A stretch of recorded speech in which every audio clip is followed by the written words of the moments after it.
Kenny here with Gardening Simplified, and what I'm going to talk about today are sweet potatoes, which sweet potatoes are in the morning glory family, so it wouldn't surprise you that they'd have these beautiful blooms on them. But a lot of people, they ask about growing sweet potatoes in containers. Now you can do it, but don't expect as good a crop as on the ground. Now, any of you that followed my channel, when you saw these earlier in a lot of the garden updates, and that's the reason why I do these garden updates, so it gives you a better understanding about the growing speed of plants and what you're looking at.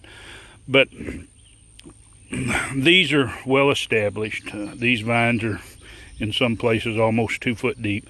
They just grow and grow on top of each other. But the reason why I say these don't grow as good in containers is, you see this vine. Now I had to move this, it was trying to get into the pumpkins, but you see wherever it's good and solid to the ground and there's moisture, what happens?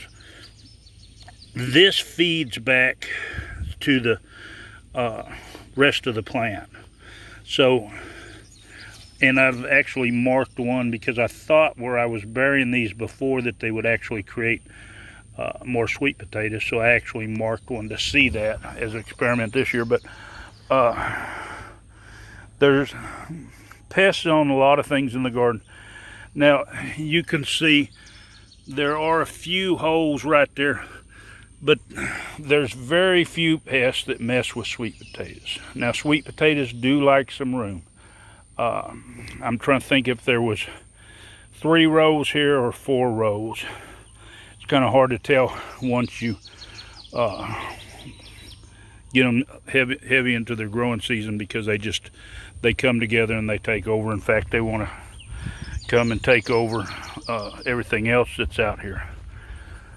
But when you grow sweet potatoes, it's best if you have a place where they can actually sprawl out on the ground.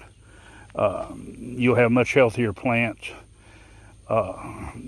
Yes, they are a vine. Yes, a lot of people trellis them up. But if you want big sweet potatoes, and you'll see later in the year during harvest what I'm talking about is the size of some of these. It's still got a while. Judging by them, it'd probably be sometime in August when these will be harvested. They're a long growing crop, which for me, I say that's great because I don't have to worry about trying to figure out what I'm going to plant here when these are finished. But I hope this gives you a little bit better insight on sweet potatoes. If you like this video, share it, hit the like button. And if you're not a subscriber and you want to see more of my videos, just hit the subscribe and hit the bell button so you'll be notified. Happy gardening.